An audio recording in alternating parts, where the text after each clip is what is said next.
Not too long ago, the Russian offensive on Avdiivka has been one of the worst days for the Russian military ever. In just one day, in just one city, around 1,400 Russians fell and died. A large amount of Russian armor, of Russian military trucks and tanks had been shot down around Avdiivka. But the Russians keep sending their own people like cannon fodder to the front line. The Russians still have large stockpiles. In fact, not so long ago, they have purchased 1 million shells from North Korea. And in the meantime, we keep hearing conversations of escalation.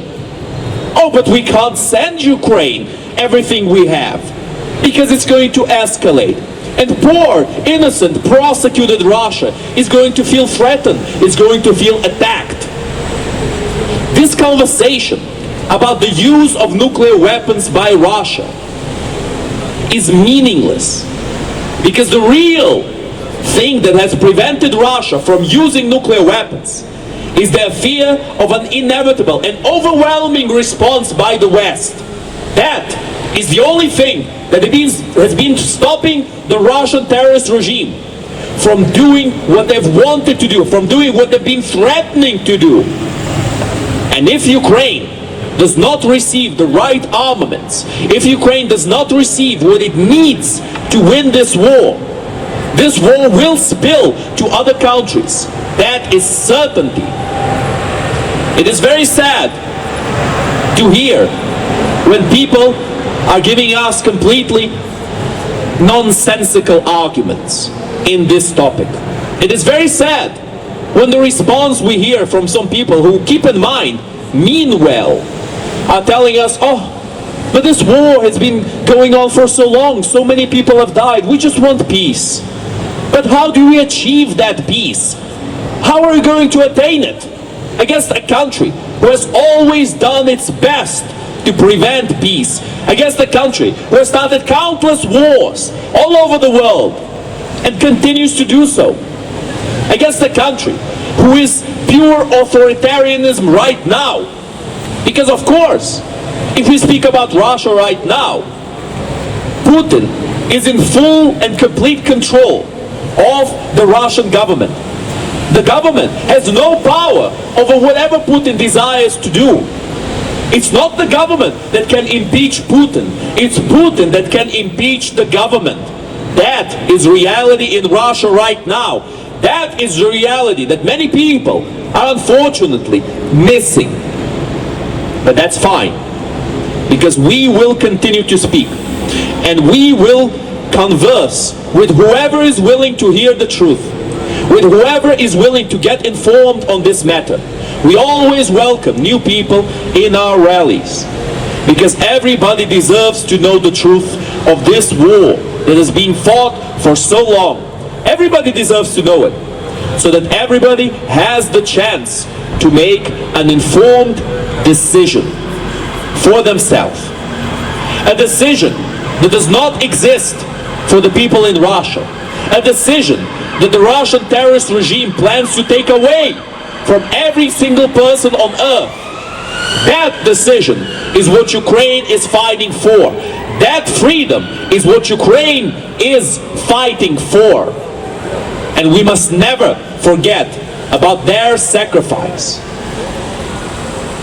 Help Ukraine as you promised. Help Ukraine as you promised. Help Ukraine as you promised. Help Ukraine as you promised. Help Ukraine as you promised. Help Ukraine as you promised. More sanctions on Russia. More sanctions on Russia. More sanctions on Russia. More sanctions on Russia. More sanctions on Russia. More sanctions on Russia.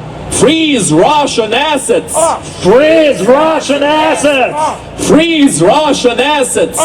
Freeze Russian assets. Freeze Russian assets. Freeze Russian assets. You know, I have to say, it's honestly a bit, it's funny when Tommy says off every time we say freeze Russian assets.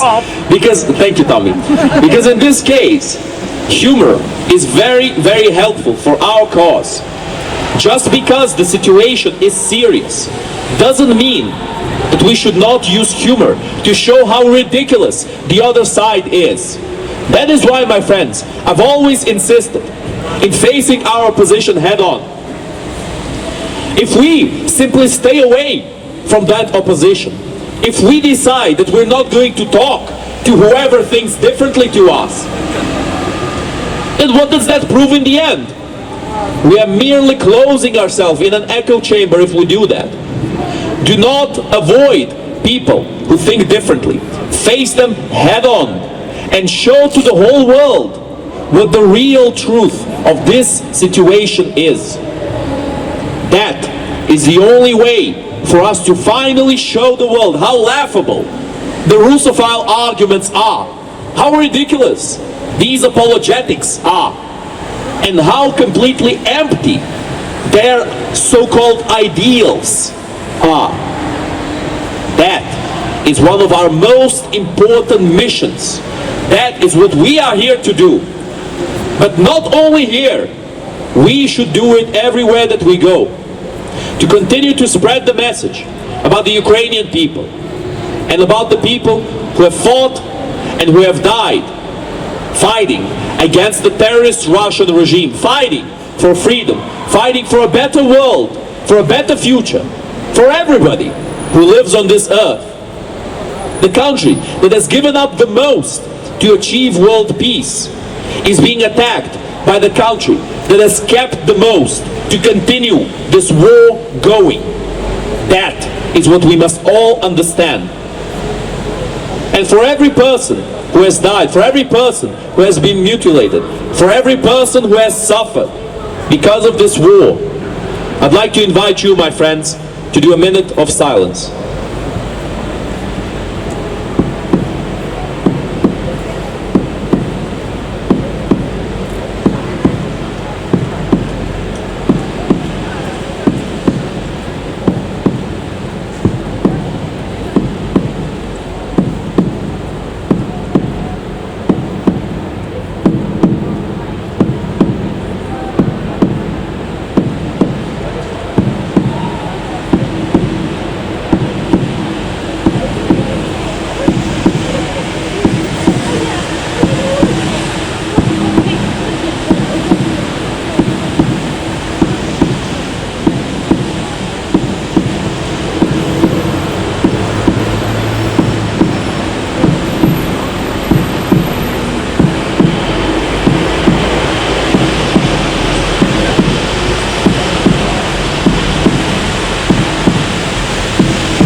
Thank you.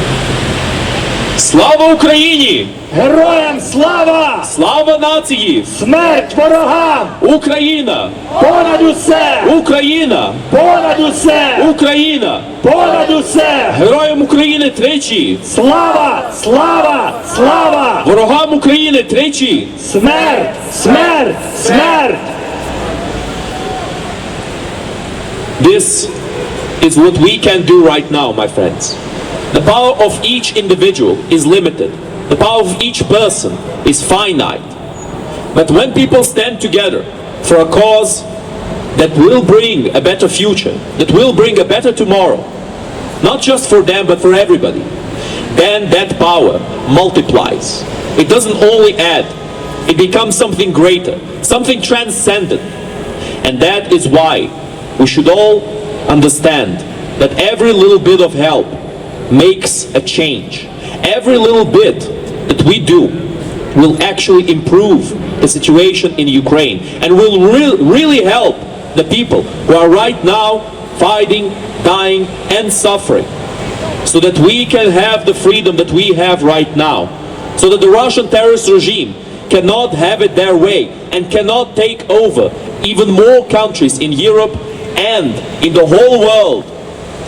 As this is, what they've always tried to do, and they are trying to do this right now. The Russian military machine is running on fumes, but how many more people have to die before the West finally realizes, before the whole world finally realizes that we need to stop this threat now, once and for all. Not with appeasement tactics, not with a settlement, not by trusting the words of those who have broken their words over and over again, who have broken their promises every single time. Not like that. We need to bring this situation to a final solution, to a final end. At last. This situation is terrifying. Russia has started a war against the Ukrainian people. Russia has killed a lot of people. But the only way to stop this war is to defend those people who are still alive. Those are the people who we need to make our actions count for. For the people who are alive, for the people who have a future, for the people who will shape the world. Russia does not want to give those people a future. Russia does not want to give those people freedom. That is their enemy. Freedom is the enemy of Russia. Thank you very much, sir. And that is why we oppose them. That is why every single one of us should continue to spread their message as much as we can. And now, my friends, we will have a short musical break.